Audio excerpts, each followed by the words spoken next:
Well, hey everyone, welcome back to the Clinical Entrepreneur Podcast. I have one of my most special team members. Her name is Elaine. If you're watching, you can see her beautiful face. If you're listening, you're going to hear her beautiful voice here in a second, but she is the one that is behind all of the support, emails, and all the things. She's like our concierge on steroids for all of our clinical business academy members. So Elaine, welcome. I'm so glad you're here. Thank you for having me.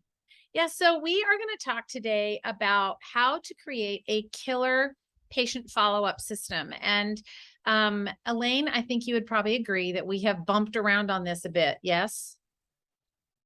Absolutely. This has been a little bit of a bumpy ride, and I think it's like this in most practices because very often, we're as clinicians, we're focused on doing the clinical part, but we forget that there's this huge untapped potential, revenue potential with these patients that might have just gone MIA because you were not paying attention. So Elaine kind of bulldogged this along with one of the other team members, Jamie, and the two of them kind of put this whole system together. And to be very honest, I know very little about how they do their magic, except that it is magic. So Elaine, let's start by talking about why do you place such value on this patient follow-up system, the way that you have it for our company?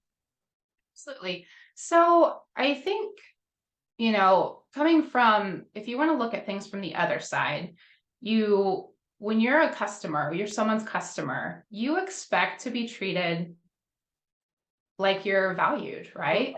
Yep. So when it comes to our patients, we want to treat them like they're valued as well. And when you don't follow up with them like you should, they don't feel like they're important. Like, oh, I haven't heard from them in a while. That makes me sad. So we really love to be organized so that it looks like we care about them. I mean, organization kind of translates to care there.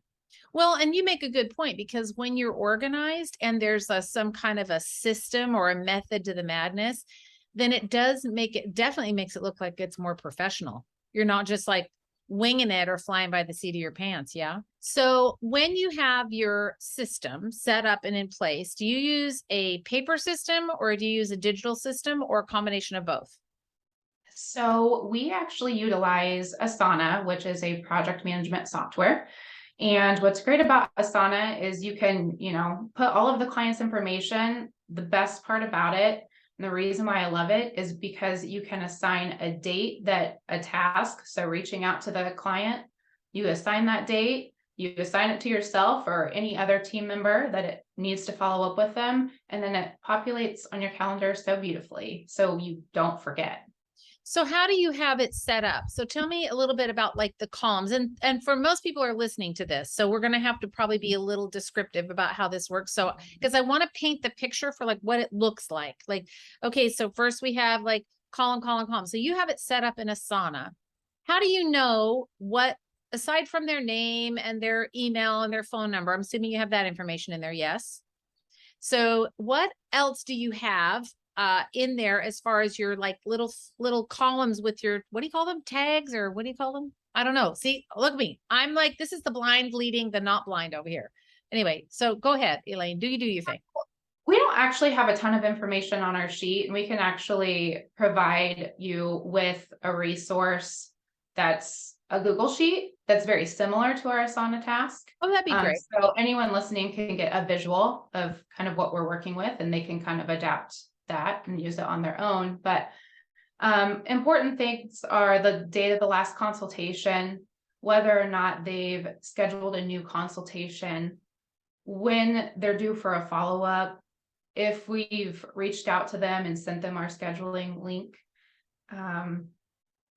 Basically, it's tracking everything we do. So I track when I send that link, when you tell me that we need to follow up with them. Every little thing is tracked. So if a client, they're supposed to follow up with us in 4 weeks and they haven't scheduled that appointment, it's very blatantly obvious that there's a problem there. So you're not only following up then on existing patients or clients, like, the ones that, like, I would be consulting with someone and I say, I want to, talk to them again in 4 weeks. So then you put that in your system. So, okay, by 4 weeks, we need to be having another appointment set up. Are you reaching out early? Do you wait until the 4 week mark before you follow up with those? And then I'll finish the rest of my thought. So it's a little bit dependent on what the patient's notes say or what the client's notes say. Like if they were supposed to follow up with us in 2 weeks, to let us know that, how they made some dietary changes and you wanted to know how they were going and they hadn't followed, I would have put, the 2 weeks in there as a due date versus you wanted to see them again in 4 weeks. So it's dependent on the situation. In other words, if they're just supposed to follow up, well, then you're basically setting a note to yourself to check in with them at that 2 week mark to see if they've followed up. And if they have, then you complete that task. And if not, then you're going to reach out and say, hey, Rhonda wanted to talk to you or want to hear from you, blah, blah, blah. But if they're going to schedule, I want to see them in 4 weeks, you can't call it 4 weeks and say, let's schedule the appointment. So do you usually go like a week or 2 weeks before when you start reaching out? How does that work? Yeah, usually about a week before is when I reach out. Just, hey, friendly reminder, we wanted to follow up with you in 4 weeks. We're at week 3. We'd love to get you back on the calendar. And so what happens if you don't hear from them? Then how do you follow it? Because that's where I think a lot of times it gets dropped, on the practitioner side, it gets dropped because the patient, a practitioner might send an email and say, hey, it's time for your follow-up. But there's no system in place to take it from there to follow up if they don't respond. And that's where, like, we just had this happen, right? You and I just had this happen not very long ago with a patient on our side. And I said, I wanted to follow up. And you followed up with an email. And then the person didn't get back to us. And then we had a little mix up on our side and the ball got dropped. And then a little bit later, I found out that the patient's response was, well, I didn't hear from you. So I just, figured that broke my heart. And you too. Like we were both like, oh, so sorry. So what's your system then if you don't hear from them? You reach out once and you don't hear. How do you follow up then? Sure. So what I failed to do in this situation is I reached out to the patient and I put a note in there that I reached out to them on X date. And what I should have done immediately when I updated those notes is, and this is what's so beautiful about Asana, I should have updated the due date for myself for a week, maybe 2 weeks later. That way in 2 weeks, oh gosh, I haven't heard from them still, maybe I should give them a call. And so that was one thing that I missed. So that was all that needed to happen was you're just really managing the due date then.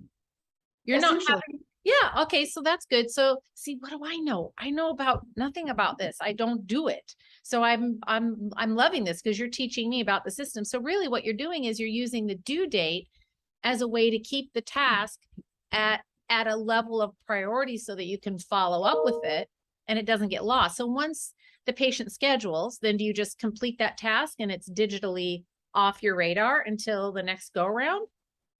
So what we'll do is we'll update the date that their next consultation is scheduled for, but I will not have a task for myself, like a dated task until their consultation comes around.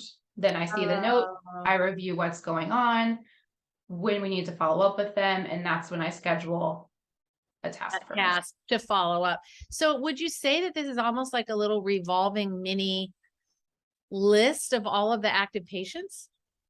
Yeah, and it's not as bad as it sounds. I feel like visually, it's so much easier to explain, but it's really such a simple system.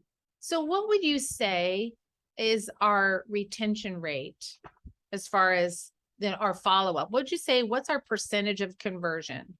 So when I say I want to follow up with someone because of this system, what would you say our percentage of conversion is with those patients? In other words, getting them back in the door and getting them on the schedule, because that's A, what we need in order to get them results, but B, it's what we need to drive the economic engine of the practice, right? We need those appointments to be happening. So what would you say? Do you have a guess? I mean, guesstimate, I would say 80% or more, but I feel like sometimes when clients maybe don't schedule, there are other circumstances going on.